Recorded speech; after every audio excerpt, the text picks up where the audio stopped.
Good morning दोस्तों, हम फिर चले दिल्ली। आप सोचोगे कि ये रोज़ रोज़ दिल्ली क्या करने जाते हैं। कुछ काम है इस वजह से जा रहे हैं। ये देखो शिवी ने जूस निकाला, फ्रूटी, पता नहीं क्या है, पीने लग गई। क्योंकि सुबह सुबह बच्चों को भूख लगती है। बच्चों को छोड़ो, बच्चों की माँओं को भी लगती है, बच्चों की मौसी को भी लगती है, मुझे भी लग रही है। तो मैं इसे गौर से देख रही हूँ।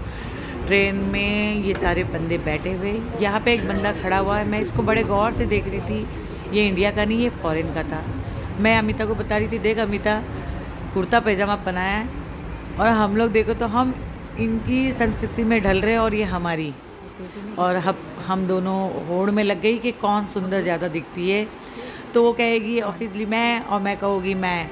बस हमारी यही नोक झोंक चलती रही और उतने में आ गया खाने के लिए, मगर हमारा नहीं आया था। और ये बंदे बैठ के पोहे खा रहे थे और मुझे इतनी भूख लग रही थी, मैं इन्हें ही गौर से देखे जा रही थी। ये सोच रहे हो कि मुझे क्यों देख रही है, मगर मैं सच में मैं इन्हें देख रही थी। मुझसे भूख बर्दाश्त नहीं होती। मैं सोच रही थी हमारी प्लेट कब आएगी, और मैं इस बंदे को देख रही थी बड़े गौर से।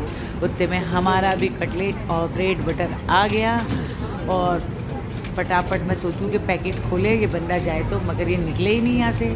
खड़ा है सबके पैसे लेने के लिए हमारे पास ही। अब जाएगा ये। अब ये बंदा निकला और मैंने मेरा कटलेट खाने के बाद शिवी का ब्रेड जो सैंडविच है वो उठा ली और मैं खाने लग गई। ये मुझे बड़े गौर से देख रही थी, सोचती होगी कि कितनी मासी भुक्कड़ है कि खुद का तो खाई और मेरा भी खाना खा चुकी है। अब हम पहुंच गए दिल्ली और हम लोग बैठ गए ऑटो में। पहले थोड़े समय मैं और शिवी सही थी, बाद में शिवी को मेरे ऊपर बड़ा गुस्सा आ रहा था, कोई रिप्लाई नहीं दे रही थी। मैंने भी कहा तेल लेने जाती हूँ। फिर मैं दिल्ली का नज़ारा देखने लग गई। हाय ये ट्रैफिक, बहुत भयंकर ट्रैफिक, और गर्मी भी बहुत भयंकर थी। अब इतनी गर्मी कि मुझसे बैठा नहीं जा रहा था। मुझे गर्मी बिल्कुल सूट नहीं करती और मेरी हालत हो रही थी ख़राब।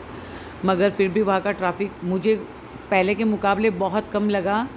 शायद कोई नेता आने वाला था तो सड़कें खाली करवाई गई। अब हम कब पहुँचेंगे मैं यही सोच रही, क्योंकि बहुत टाइम लग रहा था, मुझसे बैठा नहीं जा रहा था। आखिर में हम फाइनली पहुँच गए। ए भगवान, ये आने के बाद एक बम फूटा कि हम जिनसे मिलने आए वो मीटिंग में हैं और वो हमें मिलेंगे 4 बजे। अब 4 बजे तक हम कैसे टाइम पास करें, क्योंकि अभी तो बज रहे 10:30। मैं तो सोच सोच के परेशान हो रही थी, अब ये टाइम कैसे गुजरेगा। 6 घंटा कैसे मैं निकालूंगी। मेरा तो दम घुटने लग गया था, मैं क्या करूँ क्या नहीं। उतने में ये जो बंदा खड़ा है ये बहसबाजी करने लग गया कि मुझे अभी मिलना है, अभी मिलना है, वरना मैं ये कर दूँगा वो कर दूँगा। जब ऐसा हुआ तो मैम मोबाइल उठा के खड़े हो गई। मैंने कहा कुछ मसाला मिलेगा, मगर बस धमकी दे रहा था, कुछ किया ही नहीं। फिर हमें आके कह रहा था कि चलो मेरी नेताओं से पहचाने, इससे पहचाने, हम वहाँ जाके आते, आप अपना नंबर दे दो। पूरा नमूना ही लग रहा था मुझे, नमूना ही बोल सकती हूँ मैं इसे। फाइनली हम निकल चुके हैं यहाँ से। जिस काम के लिए आए थे वो काम भी नहीं हुआ और ट्रेन भी हमें जो चाहिए थी वो मिली नहीं। हमें मिली डबल डेकर ट्रेन, क्योंकि जो हमें जो ट्रेन चाहिए थी वो 8:30 बजे की थी और 3 घंटा हम क्यों ख़राब करे। तो मैंने अमिता को कहा कि चल इसी ट्रेन में चढ़ जाए। अब ये ट्रेन क्या देख जाएगी रात में 10 तेरे चक्कर में मैं भी देख रही हूँ। मैं भी कई बार सीटिंग ही थी इसमें, तो मेरी तो हालत बहुत ख़राब हो रही थी, क्योंकि मैं सुबह 4 बजे की उठी। मैं क्या, हम सभी 4 बजे के उठे हैं। हम पहुंच गए अपने घर। ये आ गया हमारा पिज़्ज़ा और देखो हमारी शिवी कितनी खुश दिख रही है। ये छोड़ो, मैं भी बहुत खुश हूँ, क्योंकि खाने के आगे तो मुझे कुछ नज़र नहीं आता। मैं खाती हूँ, सोती हूँ और आपसे सुबह मिलती हूँ। Love you.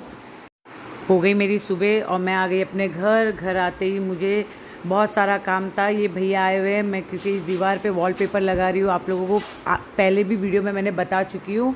अब ये भैया अपने काम पे लग गए। ये रही वो वॉलपेपर, पता नहीं कैसी लगी, क्योंकि मैंने फटाफट डिसाइड कर लिया कि ये लगा लेते। देखो भैया ये सब उतारने में लगे, मैंने उतारा नहीं था, मगर ये उतारने में मेरा इतना नुकसान हुआ, दीवारों में इतनी छेद हुई कि मेरे पूरा दीवार की वाट लग गई। अब ये आ गई मेरी माधव।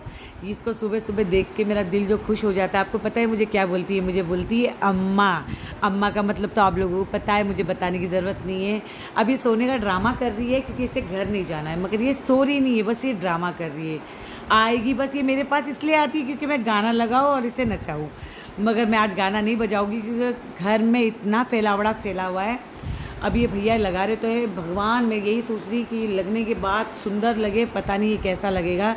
क्योंकि मैंने आप लोगों को बताया कि मैंने बहुत ही फटाफट ही इसे डिसाइड किया कि ये वॉलपेपर लगाना है, क्योंकि मेरी दीवार में पहले से ही टाइल्स लगी हुई, डिज़ाइनर टाइल्स, तो इसलिए मैं सोच रही थी एकदम सिंपल सोबर ये दिखे। ये देखो ये लग गया है, ये फाइनल ये लुक है। अभी मेरा घर पूरा फैला हुआ है, तो फिर मैं आप लोगों को बाद में दिखाऊंगी। ये देखो क्या हो गया, मेरे इस एसी में चूहा फंसा हुआ था। अब ये एसी वाले भैया को मैंने बुलाया है, अब ये एक खर्चा, क्योंकि चूहे ने पूरा वायर काट दिया। अब देखो